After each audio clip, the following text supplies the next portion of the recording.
Hello aspirants, എല്ലാവർക്കും master key അക്കാഡമിയുടെ പുതിയൊരു എപ്പിസോഡിലേക്ക് സ്വാഗതം. ഫിഷറീസ് ഓഫീസറിൻ്റെ എക്സാം ഇനി അടുത്തു അല്ലേ? ജൂൺ 3 നമ്മുടെ ഡേറ്റ് വന്നിട്ടുള്ളത്. നമുക്ക് കുറച്ച് MCQs ഡിസ്കസ് ചെയ്താലോ? ഇന്ന് നമ്മൾ ഡിസ്കസ് ചെയ്യാൻ പോകുന്നത് മൊഡ്യൂൾ 9 ഓർണമെൻ്റൽ ഫിഷ് കൾച്ചറിലെ കുറച്ച് MCQs ആണ്. അപ്പോൾ ആദ്യത്തെ ക്വസ്റ്റ്യനിലേക്ക് പോകാം. ക്വസ്റ്റ്യൻ ഇതാണ്: which among the following fishes shows these changes during breeding season? Breeding സീസണിൽ ഈ താഴെ ഒരു 3 സ്റ്റേറ്റ്മെൻറ്റ് കൊടുത്തിട്ടുണ്ട്. ആ സ്റ്റേറ്റ്മെൻറ്റുമായിട്ട് യോജിക്കുന്ന ഫിഷ് ഏതാണ് എന്നുള്ളതാണ് ചോദ്യം. അപ്പോൾ സ്റ്റേറ്റ്മെൻറ്റ്സ് നമുക്ക് നോക്കാം. First statement: males with tubercles on head, operculum and pectoral fin. ഓപ്പർക്കുലത്തിലും ഹെഡിലും പെക്ടറൽ ഫിന്നിലും മെയിൽസിന് ട്യൂബർക്കിൾസ് പ്രസൻ്റ് ആണ്. രണ്ടാമത്തെ statement: bulged belly in females. ഫീമെയിൽസിൻ്റെ ബെല്ലി എന്താ? കുറച്ച് ബൾജ്ഡ് ആണ്. Third statement: round and protruded genital opening in female. ഫീമെയിലിൻ്റെ ജെനിറ്റൽ ഓപ്പണിംഗ് റൗണ്ട് ആയിരിക്കും, പ്രൊട്യൂഡഡ് ആയിരിക്കും. ഈ 3 സ്റ്റേറ്റ്മെൻറ്റിനെയും കറക്റ്റ് ചെയ്യുന്ന ഓപ്ഷൻ ഇവയിൽ ഏതാണ് എന്നുള്ളതാണ് ചോദ്യം. ഓപ്ഷൻസ്: ടീറോഫൈലം സ്കെലാറെ നമ്മുടെ angel fish, etroplus maculatus orange chromide, betta splendens fighter fish, carassius auratus gold fish. ഇതിനകത്ത് ഏതാണ് കറക്റ്റായിട്ട് ആൻസർ എന്ന് ചോദിച്ചാൽ ഓപ്ഷൻ ഡി ഗോൾഡ് ഫിഷ് അഥവാ കരാസിയസ് ഒറേറ്റസ് ആണ് ഈ തന്നിരിക്കുന്ന 3 സ്റ്റേറ്റ്മെൻറ്റുമായിട്ട് യോജിക്കുന്നത്. അതായത് ഗോൾഡ് ഫിഷസിൻ്റെ ബ്രീഡിംഗ് പീരീഡിൽ അവരുടെ ഫീമെയിൽസിന് ബൾജ്ഡ് ബെല്ലി ആയിരിക്കും ഉണ്ടാവുക, റൗണ്ടഡ് ആൻഡ് പ്രൊട്യൂട്ടഡ് ആയിട്ടുള്ള ജെനിറ്റൽ ഓപ്പണിംഗ് ആയിരിക്കും ഉണ്ടാവുക, മെയിൽസിന് ട്യൂബർക്കിൾസ് പ്രസൻറ്റുമാണ്. ഓക്കെ, അപ്പോൾ ബാക്കി 3 എങ്ങനെയാണെന്ന് നമുക്ക് നോക്കണ്ടേ? ഫിഷസ് ഇതൊക്കെയാണ്. ടീറോഫൈലം സ്കെലാറെ നമ്മുടെ ഏഞ്ചൽ ഫിഷിൻ്റെ കേസസിൽ ഫീമെയിൽസിനെയും മെയിൽസിനെയും ഡിസ്റ്റിങ്ക്വിഷ് ചെയ്തെടുക്കുക എന്ന് വെച്ച് കഴിഞ്ഞാൽ കുറച്ച് ഡിഫിക്കൽട്ടാണ്. ബ്രീഡിംഗ് പീരീഡിൽ നമ്മളിവരെ ഒരുമിച്ചാണ് ബ്രീഡിംഗ് ടാങ്കിലേക്ക് ഇടുന്നത്. അപ്പോൾ ഇവരൊരു ചേസിങ് ബിഹേവിയർ കാണിക്കും. മെയിൽസ് ഫീമെയിൽസിൻ്റെ പുറകിൽ ഇങ്ങനെ ചേസ് ചെയ്ത് പോകുന്നൊരു ബിഹേവിയർ ഇവർ കാണിക്കും. അപ്പോൾ അതിൽ നിന്നാണ് ഇവരൊരു പെയർ ഫോർമേഷൻ ആവും. അങ്ങനെ നമുക്ക് മെയിൽസിനെയും ഫീമെയിൽസിനെയും ഡിസ്റ്റിങ്ക്വിഷ് ചെയ്തെടുക്കാനായിട്ട് പറ്റും. ഇവർ നല്ലപോലെ പേരൻ്റൽ കെയർ കാണിക്കുന്നവരാണ്. ഇവർ എഗ്സിനെ ഫ്ലാറ്റഡ് ആയിട്ടുള്ള സർഫസിൽ കൊണ്ടുപോയി ഡെപ്പോസിറ്റ് ചെയ്യുന്നവരാണ്.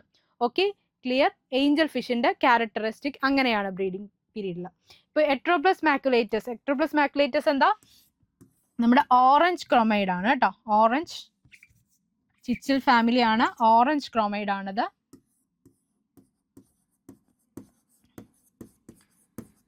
ഓറഞ്ച് ക്രൊമൈഡിൻ്റെ പ്രത്യേകത എന്ന് പറഞ്ഞാൽ അവർ നല്ല രീതിയിൽ പേരൻ്റൽ കെയർ കാണിക്കുന്നവരാണ്. പെയർ ഫോർമേഷൻ ആവും. അവരുടെ ബോഡി കുറച്ചുകൂടെ ബ്രൈറ്റർ ആവും. ബ്രീഡിംഗ് പീരീഡ് ആകുമ്പോഴത്തേനും ബോഡി കുറച്ചുകൂടെ ബ്രൈറ്റർ ആയിട്ട് കാണപ്പെടും. ഇനി ബീറ്റാസ്പ്ലെൻഡൻസ് നമ്മുടെ ഫൈറ്റർ ഫിഷിലേക്ക് പോകുമ്പോഴോ, fighter fishes are bubble nest builders. Fighter fishes എല്ലാം ബബിൾ നെസ്റ്റ് ബിൽഡേഴ്സ് ചെയ്യുന്നവരാണ്. ബ്രീഡിംഗ് പീരീഡ് ആവുന്ന സമയത്ത് മെയില് ബബിൾ നെസ്റ്റുകൾ ക്രിയേറ്റ് ചെയ്യും, ബബിൾ നെസ്റ്റുകൾ ഫോം ചെയ്യും. നമ്മൾ എന്തിനാ ഫൈറ്റർ ഫിഷ് എന്ന് വിളിക്കുന്നത് അറിയാമല്ലോ? ഇവരെ രണ്ടിനെയും കൂടെ ഒരുമിച്ചിട്ട് കഴിഞ്ഞാൽ അവർ ഫൈറ്റ് ചെയ്യും. അതുകൊണ്ടാണ് ഫൈറ്റർ ഫിഷ് എന്ന് വിളിക്കുന്നത്. അതുകൊണ്ട് നമ്മൾ ഒരുമിച്ച് ഇവരെ അങ്ങോട്ട് റിലീസ് ചെയ്യാറില്ല. ബ്രീഡിംഗ് പീരീഡ് ആവുമ്പോൾ അവർക്ക് ഒരു സ്പോണിങ്ങിൻ്റെ ഒരു ടൈം ആകുമ്പോഴത്തേനും മെയിൽസ് ബബിൾ നെസ്റ്റുകൾ ഫോം ചെയ്യും. നമ്മൾ ഫീമെയിൽസിനെ നമ്മൾ ഈ ഗ്ലാസ് ടാങ്കിനെ മറ്റൊരു ഗ്ലാസ് ജാറിനകത്താക്കി ആ ഒരു ടാങ്കിലേക്ക് നമ്മൾ ഇറക്കി വെക്കുകയാണ് ചെയ്യുന്നത്. പതിയെ ഗ്രാജുവലി നമ്മൾ റിലീസ് ചെയ്യുന്നു. മേറ്റിംഗ് നടക്കുന്നു, സ്പോൺ റിലീസ് ആവും. എഗ് റിലീസ് ആയി കഴിഞ്ഞ ഉടനെ തന്നെ നമ്മൾ ഫീമെയിൽസിനെ വിഡ്രോ ചെയ്യുകയും ചെയ്യും. ഇല്ലാത്ത പക്ഷം അവർ വീണ്ടും ഫൈറ്റ് ചെയ്യും. അപ്പോൾ ഫീമെയിൽസ് ഡെത്ത് ആയി പോകാൻ ചാൻസ് ഉണ്ട്. അതുകൊണ്ട് ഫീമെയിൽസിനെ നമ്മൾ അതിനകത്തുനിന്ന് റിമൂവ് ചെയ്യുകയും ചെയ്യും. പിന്നെ പതിയെ ബാക്കി പ്രോസസ്സുകൾ നടക്കുകയാണ് ചെയ്യുന്നത്. ബീറ്റാസ്പ്ലെൻഡൻസിൻ്റെ കേസസ് അവരപ്പം ഒരു ബബിൾ നെസ്റ്റ് ഫോം ചെയ്യും. മെയിൽസിന് കുറച്ചുകൂടെ ബ്രൈറ്റർ കളറായിരിക്കും. നമ്മൾ ഈ ഫോട്ടോഗ്രാഫ്സിലൊക്കെ കാണുന്ന ഫൈറ്റർ ഫിഷസ്, കൂടുതലും നമ്മൾ അക്വേറിയത്തിലൊക്കെ പ്ലേസ് ചെയ്യുന്ന ഫൈറ്റർ ഫിഷസ് മെയിലാണ്. കാരണം അവരുടെ ഫിൻസ് ആണ് ഭയങ്കര സ്ലെൻഡറും നല്ല ബ്യൂട്ടിഫുൾ ആയിട്ടിരിക്കുന്നത്. വലിയ ലാർജും ആണ്, സ്ലെൻഡറാണ്, ബ്യൂട്ടിഫുൾ ആയിട്ടിരിക്കുന്നത് മെയിൽസിൻ്റെ ആണ്. ദെൻ ഫീമെയിൽസ് കുറച്ചും കൂടെ സ്വല്ലനാണ്, അവരുടെ ബോഡി കുറച്ചും കൂടെ സ്വല്ലനാണ് കമ്പയർ ടു മെയിൽസ്. ഓക്കെ, നല്ല ലോങ് ഫിൻസോട് കൂടിയത് മെയിലാണ്. നല്ല ബ്രൈറ്റ് കളറും മെയിൽസിലാണുള്ളത്. ക്ലിയർ? അപ്പോൾ ഇതാണ് 3 സ്പീഷീസ്. നമ്മുടെ ആൻസർ എന്താ? ഗോൾഡ് ഫിഷ് ആണ്. അപ്പോൾ ഇത് ലാസ്റ്റ് ഇയറിൽ ചോദിച്ചൊരു ക്വസ്റ്റ്യൻ ആയിരുന്നേ. അടുത്ത question: which of the following ornamental fishes produce non sticky eggs? Non sticky eggs എന്ന് പറഞ്ഞാൽ എന്താ? Non adhesive eggs. Non adhesive eggs അഥവാ ഇതിന് മറ്റൊരു പേര് പറയും എഗ് സ്കാറ്ററേഴ്സ്. എക്സ് സ്കാറ്ററസ്. എക്സ് ഇങ്ങനെ സ്കാറ്റർ ചെയ്ത് പോവാം, ഒരിടത്തും സ്റ്റിക്ക് ആയിട്ടിരിക്കുന്നില്ല. എക്സ് സ്കാറ്റർ ആയിട്ടുള്ള എക്സ് പ്രൊഡ്യൂസ് ചെയ്യുന്ന ഓർണമെന്റൽ ഫിഷസ്. 4 ഓപ്ഷൻസ് ഉണ്ട് നമുക്ക്. Melon barb, banded gourami, zebra fish, all. ഇതിന്റെ ആൻസർ വരുന്നത് ഓപ്ഷൻ സി, സീബ്ര ഫിഷ് ആണ്. സീബ്ര ഫിഷ് ആണ് ഇതിനകത്ത് നോൺ സ്റ്റിക്കി ആയിട്ടുള്ള എഗ്സ് പ്രൊഡ്യൂസ് ചെയ്യുന്നത്. മെലോൺ ബാർബും ബാൻഡഡ് ഗൗറാമിയും ഒക്കെ സ്റ്റിക്കി ആയിട്ടുള്ള എഗ്സ് ഫോം ചെയ്യുന്നവരാണ്. അപ്പൊ നമുക്ക് കുറച്ച് ഓപ്ഷൻസ് നോക്കാം. നോൺ അഡിസീവ് ആയുള്ള fishes, non adhesive eggs produce ചെയ്യുന്ന ഓർണമെന്റൽ ഫിഷസ് ആണ് zebra fishes, danio species, rasbora species. പിന്നെ നമ്മുടെ ചില ബാർബുകൾ, ടൈഗർ ബാർബ്, റോസി ബാർബ്, ടെട്രകള്, ഇവരൊക്കെ നോൺ അഡിസീവ് ആയിട്ടുള്ള എഗ്സ് പ്രൊഡ്യൂസ് ചെയ്യുന്നവരാണ്. ഇനി അഡിസീവ് ആയിട്ടുള്ള എഗ്സ് പ്രൊഡ്യൂസ് ചെയ്യുന്നവരാണ് gold fish, angel fish, gourami, fighter fish, killi fish. ഇവരൊക്കെ അഡിസീവ് ആയിട്ടുള്ള എഗ്സ്, അതായത് അവരുടെ എഗ്സ് ഒക്കെ എവിടെയെങ്കിലും സ്റ്റിക്കി ആയിട്ടായിരിക്കും ഉണ്ടാവുക. Okay, clear? അപ്പോൾ ഓപ്ഷനകത്ത് ഏതാണ്? സീബ്ര ഫിഷ് ആണ് നോൺ സ്റ്റിക്കി ആയിട്ടുള്ള, നോൺ അഡിസീവ് ആയിട്ടുള്ള, എഗ് സ്കാറ്റർ ആയിട്ടുള്ള ഇതിന് എക്സാമ്പിൾ ആയിട്ട് വരുന്നത്. അടുത്ത ചോദ്യം, marine ornamental fish hatchery production developed in India for. എന്തിനു വേണ്ടിയാണ് ഇന്ത്യയിൽ ഏത് ഫിഷസിന് വേണ്ടിയാണ് മറൈൻ ഓർണമെന്റൽ ഫിഷസിന്റെ ഡെവലപ്മെന്റ് സ്റ്റാർട്ട് ചെയ്തെന്നുള്ളതാണ്, ഡെവലപ്പ് ചെയ്തേക്കുന്നുള്ളത്. അപ്പം 4 ഓപ്ഷൻസ് നമുക്കുണ്ട്. Amphiprion percula, amphiprion sebae, pomacentrus pavo, all of the above. Answer വരുന്നത് all of the above, option D, all of the above ആണ്. ഇത് മൂന്നും, ഈ മേളിൽ കാണുന്ന 3 സ്പീഷീസും മറൈൻ ഓർണമെന്റൽ ഫിഷസ് ആണ്. ഈ 3 ഓപ്ഷൻസും മറൈൻ ഓർണമെന്റൽ ഫിഷ് ആണ്. ആംഫിപ്രിയോൺ പെർക്കുല എന്ന് പറഞ്ഞു കഴിഞ്ഞാൽ ക്ലൗൺ ഫിഷ് ആണ്. ആംഫിപ്രിയോൺ സെബെ എന്ന് പറഞ്ഞാൽ സെബെ ക്ലൗൺ ഫിഷ് ആണ്. രണ്ടും ക്ലൗൺ ഫിഷ് വെറൈറ്റി ആണ്. Then pomacentrus pavo, that is sapphire damsel fish. ഇത് 3ഉം മറൈൻ ഓർണമെന്റൽ ഫിഷ് ആണ്. ഇന്ത്യയിൽ മറൈൻ ഓർണമെന്റൽ ഫിഷസിന്റെ ഡെവലപ്മെന്റിന് സഹായിക്കുന്ന മറൈൻ ഓർണമെന്റൽ ഫിഷ് അക്വേറിയസിലൊക്കെ നമ്മൾ കാണുന്ന ഫിഷസ് ആണിത്. അതുകൊണ്ട് തന്നെ option D, all of the above ആണ് ആൻസർ വരുന്നത്. അടുത്ത ചോദ്യം, which is often called the king of aquarium. അക്വേറിയത്തിലെ രാജാവ് എന്നറിയപ്പെടുന്ന ഫിഷ് ഏതാണ്? Guppy, discus, oscar, clown fish. ഏതായിരിക്കും the king of aquarium? That is option B, discus. ഇപ്പൊ ഡിസ്കസിനെ എന്തുകൊണ്ട് അങ്ങനെ വിളിക്കുന്നു എന്ന് ചോദിച്ചാൽ, ഡിസ്കസിനെ നമ്മൾ കെയർ ചെയ്യുന്നത് കുറച്ച് ഡിഫറെൻ്റ് ആയിട്ട്, ഒരു മജസ്റ്റിക്കലി ആണ്, റോയൽ ആയിട്ടാണ് നമ്മൾ ട്രീറ്റ് ചെയ്യുന്നത്. കാരണം അവരുടെ ഒരു ബ്രീഡിങ്ങും കാര്യങ്ങളൊക്കെ കുറച്ച് ഡിഫിക്കൽട്ടാണ്, അവരുടെ ഫുഡ് ആൻഡ് ഫീഡിങ്ങും കുറച്ച് ഡിഫിക്കൽട്ടാണ്. അതുകൊണ്ട് ഒരു മജസ്റ്റിക് കെയർ നമ്മൾ കൊടുക്കുന്നുണ്ട്. അതുപോലെ തന്നെ അവരുടെ അപ്പിയറൻസസ്, ഒരു കംപ്രസ്ഡ് ആയിട്ടുള്ള ബോഡിയാണ്, വളരെ മജസ്റ്റിക് ആയിട്ടുള്ള ഒരു റോയൽ ആയിട്ടുള്ള ഒരു ലുക്ക് ഡിസ്കസിനുണ്ട്. അതുകൊണ്ടൊക്കെ തന്നെയാണ് നമ്മൾ ഡിസ്കസിനെ കിങ് ഓഫ് അക്വേറിയം എന്ന് വിളിക്കുന്നത്. Okay, next question, which of the categories listed below are not permitted. അപ്പൊ കീവേഡ് ഇവിടെ ഏതാണ്? Not permitted for import as per DAHD. DAHD എന്താ? Department of animal husbandry and dairying ആണ് DAHD. Sanitary protocol for import of ornamental fishes. Ornamental ഫിഷസിന്റെ ഇമ്പോർട്ടിന് നമ്മുടെ department of animal ഹസ്ബൻഡറിയും ഡയറിങ്ങും നടത്തുന്ന പ്രോട്ടോകോൾ പെർമിറ്റ് ചെയ്യാത്തത് എന്ത് എന്നുള്ളത്, നോട്ട് പെർമിറ്റഡ് എന്നാണ് ചോദിച്ചേക്കുന്നത്. അപ്പം 3 സ്റ്റേറ്റ്മെന്റുകളുണ്ട്.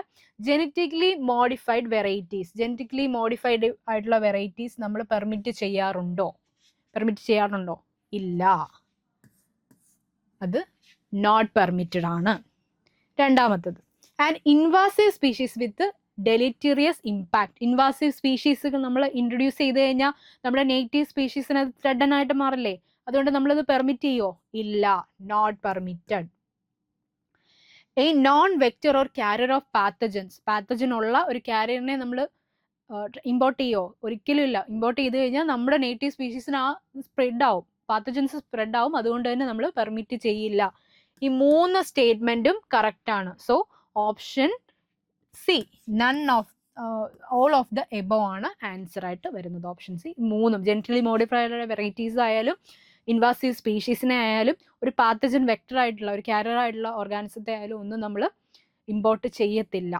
Okay, clear? Next question, which of the following statement are true about live bearers? Live ബിയറേഴ്സിന് ട്രൂ ആയിട്ടുള്ള സ്റ്റേറ്റ്മെന്റ് ഏതാണ്? കുഞ്ഞുങ്ങളെ പ്രസവിക്കുന്ന ലൈവ് ബിയറേഴ്സിന് കറക്റ്റ് ആയിട്ടുള്ള സ്റ്റേറ്റ്മെന്റ് ഏതാണെന്നുള്ളത്. ഒന്നാമത്തെ, ovoviviparous fishes give birth to young ones. They are ovoviviparous അല്ലേ? അവർ മുട്ടയിടുന്നു, മുട്ട അവരുടെ ബോഡിക്കുള്ളിൽ സൂക്ഷിക്കുന്നു, ദെൻ ദേ റിലീസസ്. കുഞ്ഞുങ്ങൾ വിവിപാരസ് പോലെ തന്നെ അവർ പ്രസവിക്കുന്നു. They are ovoviviparous. കറക്റ്റ് ആണ്, സ്റ്റേറ്റ്മെന്റ് കറക്റ്റ് ആണ്. Anal fin modified to ഗോണോപോഡിയം in female, ശരിയാണോ? ഏനൽ ഫിൻ എന്നും കണ്ടു, ഗോണോപോഡിയം എന്നും കണ്ടു. അത് അവൾ ഈ ലൈബിയേഴ്സിന്റെ ഏറ്റവും ഇമ്പോർട്ടൻ്റ് ആയിട്ടുള്ള ഒരു ക്യാരക്ടറിസ്റ്റിക്സ് ആണ് ഏനൽ ഫിൻ മോഡിഫൈ ചെയ്ത് ഗോണോപോഡിയം ആകുന്നു എന്നുള്ളത്. പക്ഷെ ഇവിടുത്തെ സ്റ്റേറ്റ്മെന്റിൽ പറഞ്ഞേക്കുന്നത് ഫീമെയിൽസിലാണെന്നുള്ളത്. ഫീമെയിൽസിലല്ല, മെയിൽസിലാണ്. മെയിൽസിലാണ് ഏനൽ ഫിൻ മോഡിഫൈ ആയി ഗോണോപോഡിയം. അതൊരു ഓവിപോസിറ്റർ പോലെ പ്രവർത്തിക്കുന്ന ഒരു ഓർഗൻ ആണത്. ദെൻ അത് മെയിൽസിലാണ് ഉള്ളത്. ഓക്കെ, ദെൻ ആ ഒരു സ്റ്റേറ്റ്മെന്റ് തെറ്റാണ്. Internal fertilisation once mated the sperm is stored for fertilizing multiple branches of eggs. Multiple branches of എഗ്സിനെ ഫെർട്ടിലൈസ് ചെയ്യാൻ വേണ്ടി സ്പേംസുകൾ സ്റ്റോർ ചെയ്യും ഒരു തവണ അവർ മേറ്റ് ചെയ്ത് കഴിഞ്ഞാൽ. അതൊരു ഇന്റേണൽ ഫെർട്ടിലൈസേഷന്റെ ഭാഗമാണ്. കറക്റ്റ് ആണോ? സ്റ്റേറ്റ്മെന്റ് കറക്റ്റ് ആണ്. ഇന്റേണൽ ഫെർട്ടിലൈസേഷൻ ആണ് ഇവിടെ നടക്കുന്നത്. അതിനുശേഷം സ്പേമിനെ സ്റ്റോർ ചെയ്യുകയും ചെയ്യുന്നുണ്ട്. Mothers are cannibalist on young ones. Young വൺസിനെ അവർ കാനിബാലിസ്റ്റ് എന്ന് പറഞ്ഞാൽ അതേ സ്പീഷീസിനുള്ളതിനെ തന്നെ കഴിക്കുക, ഭക്ഷിക്കുക എന്നുള്ളതാണ് കാനിബാലിസ്റ്റിക്. അപ്പോൾ മദേഴ്സ് കാനിബാലിസ്റ്റിക് ആണോ? അതെ, കാനിബാലിസ്റ്റിക് ആണ്. Yes, the statement right. അപ്പോൾ ഇതിനകത്ത് first, third, fourth statement correct ആണ്. അതുകൊണ്ട് തന്നെ ഓപ്ഷൻ ബി ആണ് ഇവിടുത്തെ കറക്റ്റ്. ക്വസ്റ്റ്യൻസ് വരുമ്പോൾ ഇമ്പോർട്ടൻ്റ്ലി നോട്ടീസ് ചെയ്യേണ്ട ഒരു കാര്യമാണ്, കറക്റ്റ് ആയിട്ടുള്ള സ്റ്റേറ്റ്മെന്റ് ആണോ എഴുതാൻ ചോദിച്ചേക്കുന്നത്, ഇൻകറക്റ്റ് ആയിട്ടുള്ള സ്റ്റേറ്റ്മെന്റ് ആണോ എഴുതാൻ ചോദിച്ചേക്കുന്നത് എന്നുള്ളത് വ്യക്തമായിട്ട് ക്വസ്റ്റ്യനിൽ അടിവര ഇട്ട് തന്നെ വെക്കുക. ഇല്ലെങ്കിൽ നമുക്കൊരു കൺഫ്യൂഷൻ ഉണ്ടാവും. ഇവിടെ നമ്മൾ ചോദിച്ചേക്കുന്നത് correct, true about statement true എന്നാണ് ചോദിച്ചത്. ഇപ്പം ചില ക്വസ്റ്റ്യൻസിൽ ഫോൾസ് ഏതാന്ന് ചോദിക്കും, അല്ലെങ്കിൽ ഇൻകറക്റ്റ് ഏതാന്ന് ചോദിക്കും. അപ്പോൾ അത് വ്യക്തമായിട്ട് ആദ്യം തന്നെ വായിക്കുക. എന്നിട്ട് മാത്രമേ നമ്മൾ ഓപ്ഷൻസിലേക്കും സ്റ്റേറ്റ്മെന്റിലേക്കും പോകാൻ പാടുള്ളൂ. Okay, clear? അടുത്ത ക്വസ്റ്റ്യനിലേക്ക് പോകാം. Which is the nodal agency for implementation of green certification and green seal labeling in India? ഇന്ത്യയിലെ ഗ്രീൻ സീൽ ലേബലിങ്ങിനും ഗ്രീൻ സർട്ടിഫിക്കേഷനും ഇംപ്ലിമെന്റ് ചെയ്യുന്ന നോഡൽ ഏജൻസി ഏതാണെന്ന്. അപ്പൊ അതിനു മുമ്പ് ഗ്രീൻ സർട്ടിഫിക്കേഷൻ എന്താന്ന് നോക്കട്ടെ. Green certification is the system of certification that ensure. നമുക്ക് green certification ornamental ഫിഷസിന്റെ കേസിലാണ് പറയുന്നത് കേട്ടോ. ഗ്രീൻ സർട്ടിഫിക്കേഷൻ പൊതുവെ എന്താണെന്നുള്ളതും ഓർണമെന്റൽ ഫിഷസിന്റെ കേസിലാണ് ഞാൻ പറയുന്നത്. ഓർണമെന്റൽ ഫിഷസിന്റെ കേസിൽ ഈ ഫിഷസിനെ നമ്മൾ എൻവയോൺമെന്റൽ ഫ്രണ്ട്ലി ആയിട്ടാണോ, സസ്റ്റൈനബിൾ ആയിട്ടാണോ, അല്ലെങ്കിൽ സോഷ്യൽ റെസ്പോൺസിബിൾ ആയിട്ടുള്ള മാർഗത്തിലൂടെ ആണോ ഫിഷസിനെ ട്രേഡ് ചെയ്യുന്നത് എന്നതിനെ ആസ്പദമാക്കിയുള്ള സർട്ടിഫിക്കേഷനാണ് green certification. Clear? Green certification എന്ന് പറഞ്ഞാൽ ഗ്രീൻ, പച്ച, ഗ്രീൻ, അതായത് ഓക്കെ ആണോ, കറക്റ്റായിട്ട് എൻവയോൺമെന്റ് ഫ്രണ്ട്ലി ആയിട്ടുള്ള രീതിയിലാണോ, അല്ലെങ്കിൽ നമ്മൾ സസ്റ്റൈനബിൾ ആയിട്ടുള്ള രീതിയിലാണോ, സോഷ്യലി ഓക്കെ ആയിട്ടുള്ള രീതിയിലാണോ, റെസ്പോൺസിബിൾ ആയിട്ടുള്ള രീതിയിലാണോ ഫിഷ് ട്രേഡുകളും കാര്യങ്ങളും നടക്കുന്നത്, അക്വാകൾച്ചറും ഒക്കെ നടക്കുന്നത് എന്നുള്ളതിനെ ആസ്പദമാക്കി നമുക്ക് കിട്ടുന്ന ഒരു സർട്ടിഫിക്കേഷനാണ് ഗ്രീൻ സർട്ടിഫിക്കേഷൻ. ഇപ്പം ഓർണമെന്റൽ ഫിഷസിന്റെ കേസിൽ അല്ലെങ്കിൽ പോലും മറ്റേത് കാര്യത്തിലും ഗ്രീൻ, ഇപ്പം ബിൽഡിങ്ങിന് ഗ്രീൻ സർട്ടിഫിക്കേഷൻ കൊടുക്കാറുണ്ട്. എന്താ, സസ്റ്റൈനബിൾ ആയിട്ടുള്ള രീതിയിലാണോ, എക്കോ ഫ്രണ്ട്ലി ആയിട്ടാണോ ബിൽഡ് ചെയ്തിരിക്കുന്നത് എന്നുള്ളതിന്റെ സർട്ടിഫിക്കേഷനാണ് ഗ്രീൻ സർട്ടിഫിക്കേഷൻ. അപ്പോൾ എല്ലാ മേഖലകളിലും ഈ ഗ്രീൻ സർട്ടിഫിക്കേഷൻ ഉണ്ട്. ഓർണമെന്റൽ ഫിഷസിന്റെ കേസസിൽ അവർ ഓക്കെ ആയിട്ടാണോ, ഫിഷ് ട്രേഡിങ്ങിന്റെ കാര്യത്തിൽ അവർ സസ്റ്റൈനബിൾ ആയിട്ടാണോ, റെസ്പോൺസിബിൾ ആയിട്ടാണോ എന്നുള്ളതിനെ കാണിക്കുന്ന സർട്ടിഫിക്കേഷനാണിത്. ഇനി എന്താണ് ഗ്രീൻ സീൽ ലേബലിംഗ് എന്ന് പറഞ്ഞാൽ? It is a special eco labelling that given to the fishes or fishery products to produce approved എൻവയോൺമെന്റലി സസ്റ്റൈനബിൾ പ്രാക്ടീസസ്. എൻവയോൺമെന്റലി സസ്റ്റൈനബിൾ ആയ സുസ്ഥിരമായിട്ടുള്ള പ്രാക്ടീസസിന്റെ ഭാഗമായിട്ടാണോ അവർ നിർമ്മിക്കപ്പെട്ടത് എന്നുള്ളതിനെ കാണിക്കാനുള്ള ഒരു ലോഗോ ആണ്, എക്കോ ലേബലാണ് നമ്മുടെ ഗ്രീൻ സീൽ ലേബലിംഗ് എന്ന് പറഞ്ഞു കഴിഞ്ഞാൽ. ഫിഷോ ഫിഷറീസ് പ്രൊഡക്ട്സോ അവർ എക്കോ ഫ്രണ്ട്ലി ആയിട്ടാണ് ഉണ്ടാക്കിയിരിക്കുന്നത്, അല്ലെങ്കിൽ എക്കോ ഫ്രണ്ട്ലിയാണ് പ്രൊഡക്ഷൻ നടന്നിരിക്കുന്നത് എന്നുള്ളതിനെ കാണിക്കുന്ന ഒരു ലേബലിംഗ് ആണ്. ക്ലിയർ? അപ്പൊ ഇതിന്റെ നോഡൽ ഏജൻസി ഏതാണ് എന്നുള്ളതാണ് നമ്മുടെ ചോദ്യം.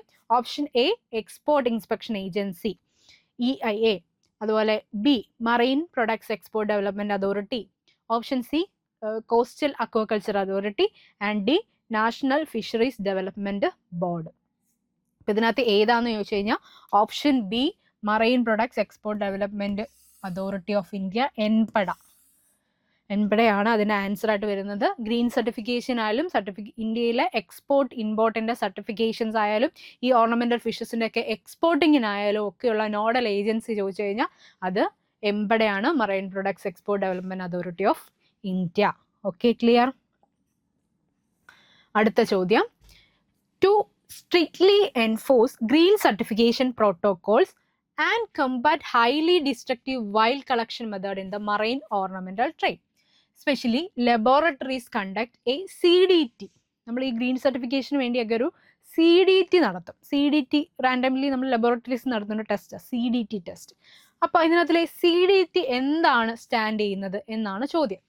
കാർബൺ ഡയോക്സൈഡ് ടോളറൻസ് ആണോ, ക്ലോറൽ ഡിസീസ് ടെസ്റ്റിംഗ് ആണോ, സൈനൈഡ് ഡിറ്റക്റ്റൻ ടെസ്റ്റ് ആണോ, അതുപോലെ തന്നെ കാൽസ്യം ഡിപ്ലീഷൻ ത്രഷോൾഡ് ആണോ എന്നാണ് ചോദ്യം. ഇത് ലബോറട്ടറി നമ്മൾ ചെയ്യുന്ന ടെസ്റ്റാണ് ഗ്രീൻ സർട്ടിഫിക്കേഷൻ്റെ കേസസിൽ. അപ്പോൾ ആ CDT മീൻ ചെയ്യുന്നത് ഓപ്ഷൻ സി, സൈനൈഡ് ഡിറ്റക്ഷൻ ടെസ്റ്റാണ്. നമ്മൾ ഈ കോറൽ റീഫ്സിൽ നിന്നൊക്കെ ഫിഷസിനെയൊക്കെ ക്യാപ്ചർ ചെയ്യാൻ വേണ്ടി ഇല്ലീഗലായിട്ട് സൈനൈഡ്സ് യൂസ് ചെയ്യും. സോഡിയവും പൊട്ടാസ്യവും ആയിട്ടുള്ള സൈനൈഡ്സുകൾ യൂസ് ചെയ്യും. അപ്പോൾ ഈ സൈനൈഡ്സ് യൂസ് ചെയ്യുമ്പോൾ അതൊരു ഡിസ്ട്രക്റ്റീവ് ആയിട്ടുള്ള ഫിഷിംഗ് മാനറാണ്. സൈനൈഡ്സ് യൂസ് ചെയ്യുന്ന സമയത്ത് ഫിഷസ് ഇങ്ങനെ പൊങ്ങി വരും, അപ്പോൾ അതിനെ ക്യാപ്ചർ ചെയ്ത് എടുക്കുന്നു എന്നുള്ളതാണ് ആ ഒരു മെത്തേഡ്. പക്ഷേ ഈ സൈനൈഡ്സ് യൂസ് ചെയ്യുന്ന സമയത്ത് ആ ഒരു ഏരിയയിലെ കോറൽ റീഫ്സുകളെല്ലാം നശിച്ചു പോകും. ഓക്കെ, അതൊരു ഡിസ്ട്രക്റ്റീവ് ഇല്ലീഗൽ ആയിട്ടുള്ള ഒരു ഫിഷിംഗ് മാനറാണ്. അപ്പോൾ നമുക്ക് കിട്ടിയിരിക്കുന്ന ഫിഷസിനകത്തൊക്കെ ആ ഒരു കണ്ടന്റ് ഉണ്ടോ, സൈനൈഡിൻ്റെ കണ്ടന്റ് ഉണ്ടോ എന്നറിയാൻ വേണ്ടി നമ്മൾ ചെയ്യുന്ന ടെസ്റ്റാണ് CDT test, cyanide detection test. കാരണം സൈനൈഡ് ഹൈലി ടോക്സിക് ആണ്. നമ്മുടെ ഉള്ളിലൊക്കെ ചെന്ന് കഴിഞ്ഞാൽ നമുക്ക് ഡെത്ത് സംഭവിക്കാവുന്ന ഹൈലി ടോക്സിക് ആയിട്ടുള്ള ഒരു കാര്യമാണെന്ന് അറിയാമല്ലോ. അപ്പോൾ അത് ഡിറ്റക്ട് ചെയ്യാൻ വേണ്ടി നമ്മൾ ചെയ്യുന്ന ഒരു ടെസ്റ്റാണ് CDT ടെസ്റ്റ്. ഓക്കെ, ഗ്രീൻ സർട്ടിഫിക്കേഷന് മുമ്പ് നമ്മൾ CDT ടെസ്റ്റ് ചെയ്യും. ആ ഫിഷസിൽ അതുണ്ടോ ഇല്ലയോ എന്ന്, സൈനൈഡിൻ്റെ അംശം ഉണ്ടോ എന്നറിയാം. കാരണം ഈ ഡിസ്ട്രക്റ്റീവ് സൈനൈഡ് യൂസ് ചെയ്തിട്ടുള്ള സൈനൈഡ് ഡിസ്ട്രക്റ്റീവ് മെത്തേഡ്സ് യൂസ് ചെയ്തിട്ടാണ് ഫിഷസിനെ ക്യാപ്ചർ ചെയ്തെങ്കിൽ സൈനൈഡിൻ്റെ അംശം ആ ഫിഷസിനകത്തുണ്ട്. അത് നമ്മളിലേക്ക് ചെല്ലുമ്പോൾ അത് നമുക്ക് ഹെൽത്ത് പ്രോബ്ലംസ് ആൻഡ് ഡെത്ത് സംഭവിക്കും, ടോക്സിക് ആയിട്ട് മാറും. സോ അതുകൊണ്ടാണ് ഈ ടെസ്റ്റ് നടത്തുന്നത്.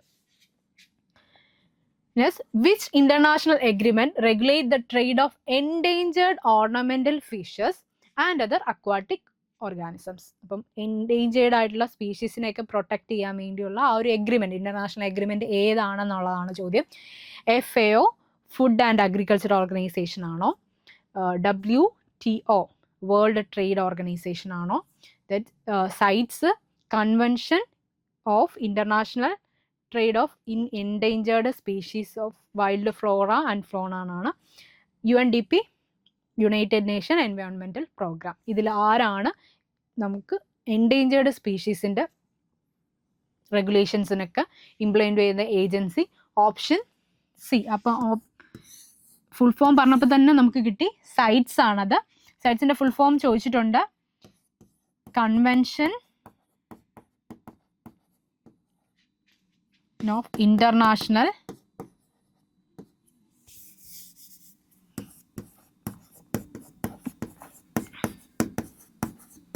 Convention of International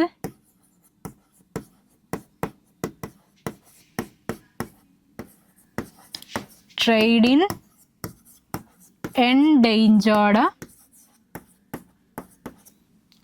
Species of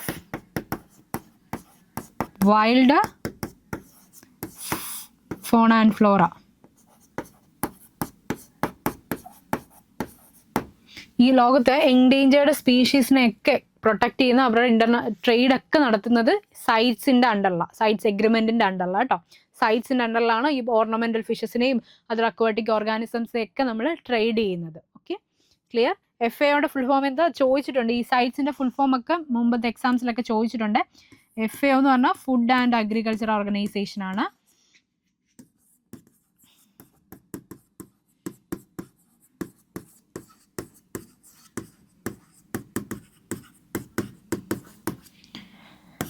WTO world trade organisation ആണ്. നമുക്കൊരു കൺഫ്യൂഷൻ, ട്രേഡ് എന്നൊരു വേർഡൊക്കെ വരുമ്പോൾ വേൾഡ് ട്രേഡ് ഓർഗനൈസേഷൻ ആണോ എന്ന് കൺഫ്യൂഷൻ വരാൻ പാടില്ല. എൻഡേഞ്ചേർഡ് സ്പീഷീസിൻ്റെ ഒക്കെ ട്രേഡ് റെഗുലേഷൻസ് നടത്തുന്നത് സൈറ്റ്സ് ആണ്. UNDP United Nations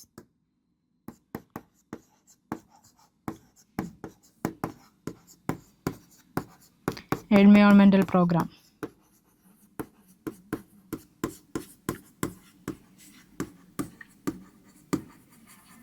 Okay, clear? ഇപ്പോൾ സൈറ്റ്സ് ആണ്. ന്യൂ ടാങ്ക്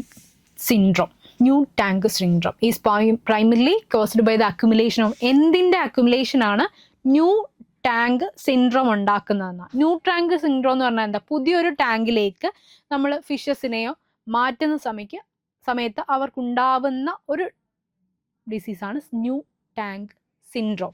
അപ്പം അത് ആരുടെ അക്യുമുലേഷൻ്റെ മൂലമാണ് ഈ ഒരു പ്രോസസ്സ് ഉണ്ടാവുന്നതെന്നാണ്. ഓക്സിജൻ ആണോ, ടോക്സിക് അമോണിയ നൈട്രേറ്റ് ആണോ, കാർബൺ ഡയോക്സൈഡ് ആണോ, എക്സസ് കാൽസ്യം ആണോ എന്നാണ് ചോദ്യം. Option B toxic ammonia and നൈട്രേറ്റിൻ്റെ അക്യുമുലേഷനാണ്. ഇപ്പം ഈ അമോണിയ എങ്ങനെ കൺവേർട്ട് ചെയ്യുന്നത്? നൈട്രിഫിക്കേഷൻ്റെ ഫലമായിട്ടാണ് അമോണിയ കൺവേർട്ട് ചെയ്യുന്നത്. അമോണിയ നമ്മൾ കൺവേർട്ടഡ് ആയിട്ട് NO2 മൈനസ് ആവുന്നു, that is nitrite. Nitrate convert ആയിട്ട് NO3 മൈനസ് ആവും, that is nitrate. Okay,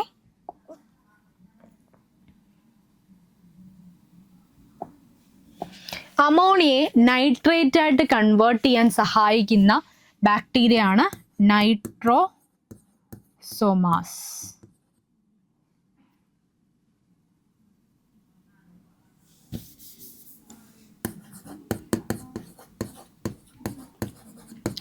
Nitrosomonas.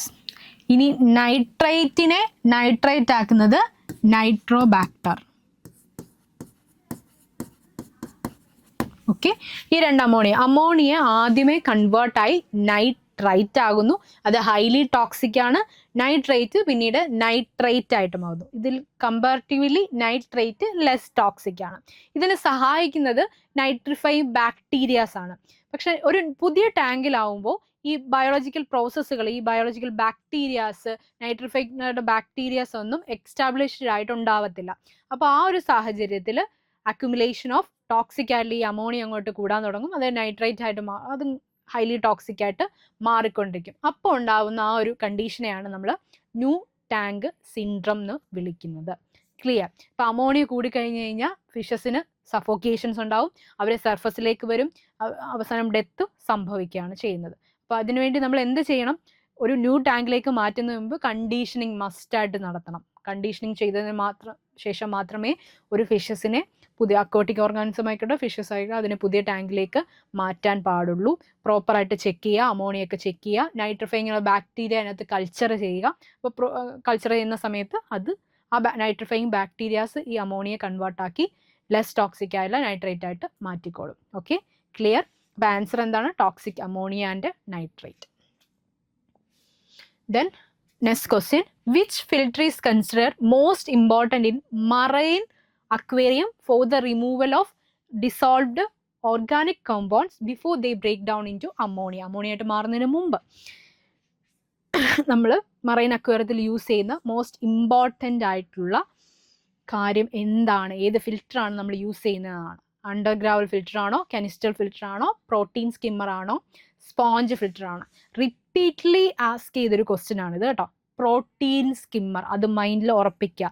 Marine അക്വേറിയത്തിൽ നമ്മൾ യൂസ് ചെയ്യുന്ന പ്രൊമിനൻ്റ് ആയിട്ടുള്ള ഫിൽറ്റർ എന്ന് പറഞ്ഞാൽ പ്രോട്ടീൻ സ്കിമ്മർ ആണ്.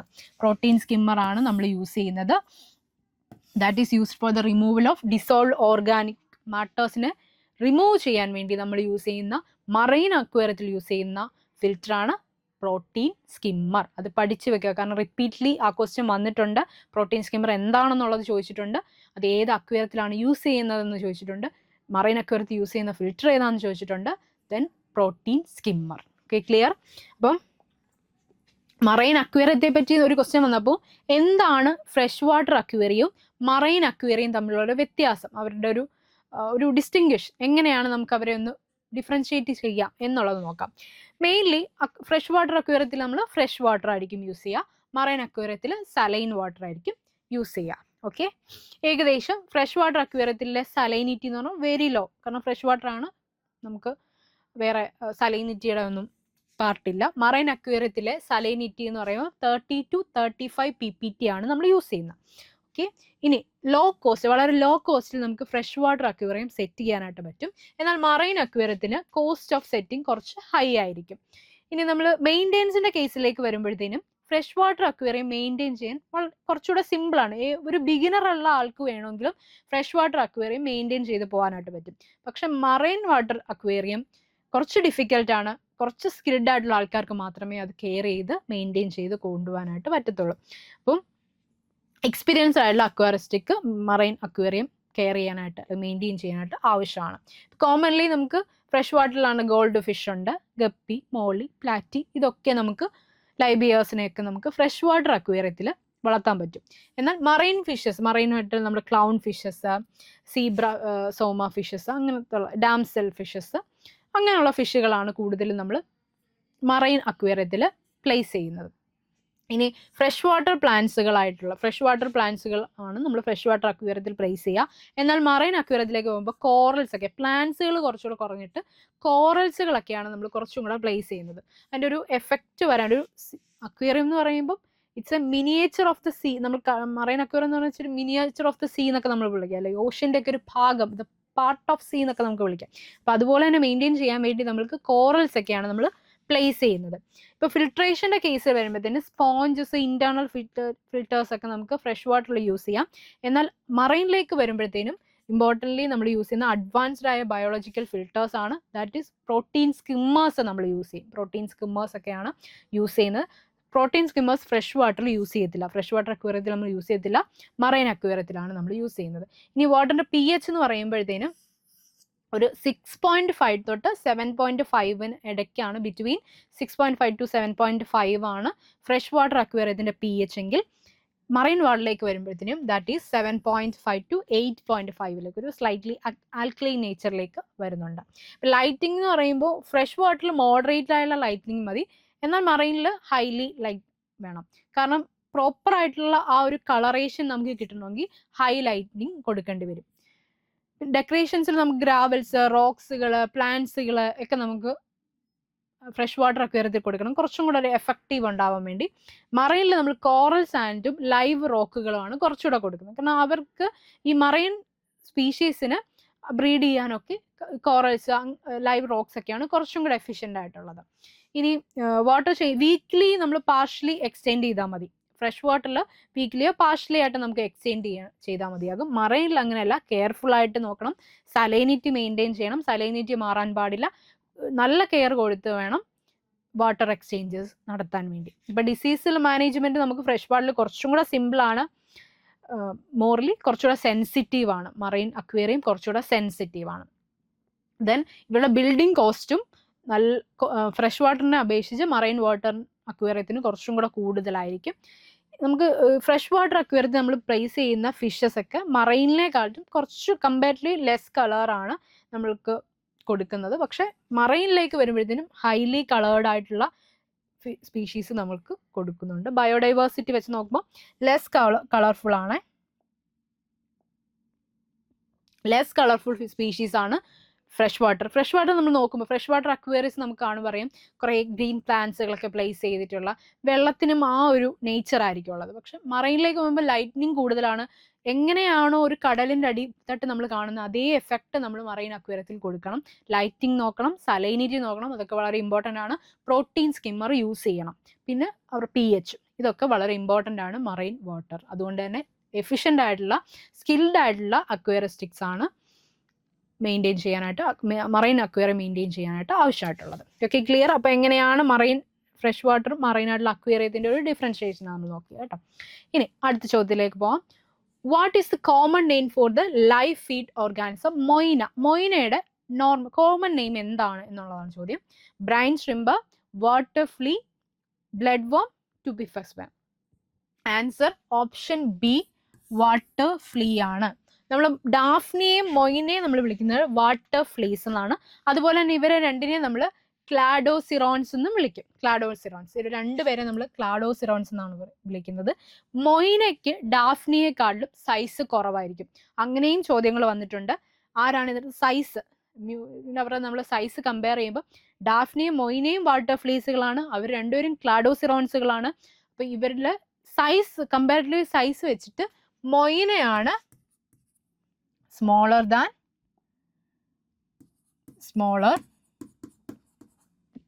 ഡാഫ്നിയ കുറച്ച് ലാർജർ ആണ് കമ്പാരിറ്റീവ്ലി. ഇപ്പം മൊയിന സ്മോളർ എന്ന് പറഞ്ഞാൽ നമുക്ക് ഏകദേശം ഒരു 0.5 to 1 mm നിൽക്കും. ലാർജർ ആകുമ്പോൾ 5 ഒരു 0.5 to 5 mm നിൽക്കും അപ്രോക്സിമേറ്റ്ലി ആണ്. ഓക്കെ, ഇനി നമുക്ക് ലൈഫ് ഫീഡ്സിന്റെ കോമൺ നെയിംസുകളൊക്കെ ഒന്ന് പഠിച്ചു പോകാം. ആർട്ടീമിയാണ് നമ്മൾ ബ്രൈൻ ഷ്രിമ്പ്, സീ മങ്കി എന്നൊക്കെ നമ്മൾ വിളിക്കും. അതുപോലെ സീ മങ്കി എന്നൊക്കെ വിളിക്കുന്നത് ആർട്ടീമിയ കേട്ടോ. അപ്പം കോമൺ നെയിംസ് പഠിച്ചു വെക്കുക. ആർട്ടീമിയാണ് ബ്രൈൻ ഷ്രിമ്പ്. ഡാഫ്നിയ മൊയിനെ നമ്മൾ വാട്ടർ ഫ്ലീസ് എന്ന് വിളിക്കും, ക്ലാഡോസിറോൺസ് എന്ന് വിളിക്കും. അതുപോലെ ബ്ലഡ് വാമിനെ നമ്മൾ കൈറോനോമസ് ലാർവയാണ് ബ്ലഡ് വാം. ബ്രാച്ചിനോമസ് ആണ് നമ്മുടെ റോട്ടിഫേഴ്സിന്റെ ജീനസ് നെയിമാണ് ബ്രാച്ചിയോമസ്. പാരമീസിയം ഇൻഫസ്യൂറിയെ നമ്മൾ പാരമീസിയം എന്ന് വിളിക്കും. സൈക്ലോപ്സ് ആണ് കോപ്പിപോഡ്സ്. അസൈഡ്സ് സ്മോൾ ഷ്രിമ്പ് ഫീഡുകളെ നമ്മൾ അസൈഡ്സ് എന്ന് വിളിക്കും. Earth worms worm feed. Mosquito larval wrigglers എന്ന് വിളിക്കും, ലാർവൽ വ്രിംഗ്ലേഴ്സ്. ടുബിഫെക്സിനെ നമ്മൾ ഡെട്രിസസ് വോംസ് എന്ന് വിളിക്കും. അങ്ങനെയാണ് കോമൺ നെയിംസ്. ഇപ്പം പ്രധാനമായിട്ടും നമ്മൾ പഠിച്ചു വെക്കേണ്ടത് ആർട്ടീമിയ ബ്രൈൻ ഷ്രിമ്പ് എന്നാണ് അറിയപ്പെടുന്നത്. ഡാഫ്നിയ മൊയിന അത് നോക്കുക. ബ്ലഡ് വേമിൻ്റെ കിറോനോമസ്, അതുപോലെ തന്നെ ബ്രാച്ചിനോമസ് റോട്ടിഫറിൻ്റെ, ഇത്രയും മെയിനായിട്ട് നോക്കി വെക്കുക. ബാക്കി വായിച്ചു വിടുക. ചോദിച്ച് കണ്ടിട്ടുള്ളത് ഈ ഒരു പാറ്റേണിലുള്ള ഈ ആദ്യത്തെ പാറ്റേണിലുള്ള ഒരു 5 to 10 ക്വസ്റ്റ്യൻസ് ആണ് കേട്ടോ. അടുത്ത ചോദ്യം, which of the following statement about aquarium glass is correct? Aquarium ഗ്ലാസിനെ ബന്ധപ്പെട്ട് കറക്റ്റ് ആയിട്ടുള്ള സ്റ്റേറ്റ്മെന്റ്. അപ്പോൾ ഇവിടെ എന്താ ചോദിച്ചേക്കുന്നത്? കറക്റ്റ് സ്റ്റേറ്റ്മെന്റ് ഏതാണ് എന്നുള്ളതാണ് ചോദിച്ചേക്കുന്നത്. ആദ്യത്തേത്, tempered glass can be cut or drilled after manufacturing, so it is use for tank walls. Tank വാൾസിൽ യൂസ് ചെയ്യാൻ പറ്റും. ഈ ടെമ്പേർഡ് ഗ്ലാസ്സുകൾ ഡ്രില്ല് ചെയ്യാൻ, നമുക്ക് മാനുഫാക്ചറിന് ശേഷം ഡ്രില്ല് ചെയ്യാൻ പറ്റും എന്നാണ് ചോദിച്ചേക്കുന്നത്. ആ സ്റ്റേറ്റ്മെന്റ് തെറ്റാണ്. അതൊരു ടെമ്പേർഡ് ഗ്ലാസ് ഒരു സേഫ്റ്റി ഗ്ലാസ് ആണ്. നമ്മൾ അതിനകത്ത് ഡ്രില്ല് ചെയ്ത് കഴിഞ്ഞാൽ അത് ഷാർട്ടഡ് ആയിപ്പോവും. ഓക്കെ, സോ ആ ഒരു സ്റ്റേറ്റ്മെന്റ് തെറ്റാണ്. ഇനി low iron glass is cheaper than float glass. Float ഗ്ലാസിനേക്കാളും ചീപ്പർ ആണെന്നാണ് പറയുന്നത്. അല്ല, ചീപ്പ് ഗ്ലാസിനേക്കാൾ എക്സ്പെൻസീവ് ആണ്. ലോ അയൺ ഗ്ലാസ് എപ്പോഴും എക്സ്പെൻസീവ് ആണ്. ആ ഒരു സ്റ്റേറ്റ്മെന്റ് തെറ്റാണ്. കോമൺലി സ്റ്റാൻഡേർഡ് അക്വേറിയത്തിൽ യൂസ് ചെയ്യുന്നതല്ല. Low iron glass expensive than float glass. Okay, ഇനി tempered glass is weaker than float glass. Float ഗ്ലാസിനേക്കാളും വീക്കർ ആണ് ടെമ്പേർഡ് ഗ്ലാസ് എന്നാണ് പറഞ്ഞിരിക്കുന്നത്. അല്ല, സ്ട്രോങ്ങർ ആണ്. അപ്പോൾ ആ സ്റ്റേറ്റ്മെന്റും തെറ്റാണ്. റെയർലി ആണ് നമ്മൾ യൂസ് ചെയ്യുന്നതെന്നല്ല, യൂസ് ചെയ്യാറുണ്ട്. സ്ട്രോങ്ങർ ആണ്, ഫ്ലോട്ട് ഗ്ലാസിനേക്കാളും സ്ട്രോങ്ങർ ആണ്. Low iron glass has high clarity and shows the true colours of fishes and plants. Right ആണ്, റൈറ്റ് സ്റ്റേറ്റ്മെന്റ് ആണ്. ലോ അയൺ ഗ്ലാസ്സിനാണ് ഏറ്റവും നല്ല ക്ലാരിറ്റിയിൽ ഫിഷസിനെ അതിൻ്റെ കറക്റ്റ് ആയിട്ടുള്ള കളേഴ്സിൽ കാണിക്കാൻ പറ്റുന്നത് ലോ അയൺ ഗ്ലാസ്സുകൾക്കാണ്. സോ ആ സ്റ്റേറ്റ്മെന്റ് കറക്റ്റ് ആണ്. അപ്പോൾ ഓപ്ഷൻ ഡി ആണ് ഇവിടെ കറക്റ്റ് ആയിട്ട് വരുന്നത്. ടെമ്പേർഡ് ഗ്ലാസ് ഒക്കെ സേഫ്റ്റി ഗ്ലാസ് എന്നാണ്, പെട്ടെന്ന് പൊട്ടിപ്പോകും കേട്ടോ. സോ ഇത്രയും ആണ് നമ്മൾ ഡിസ്കസ് ചെയ്തത്. Then the every sunrise is a second chance to shine എന്നാണ്. അപ്പോൾ എല്ലാവരും നന്നായിട്ട് പഠിക്കുക. എക്സാം അടുത്തിരിക്കുകയാണ്. അപ്പോൾ എല്ലാവരും നന്നായിട്ട് ഹാർഡ് വർക്ക് ചെയ്യുക, നന്നായിട്ട് പഠിക്കുക. Keep going. Thank U.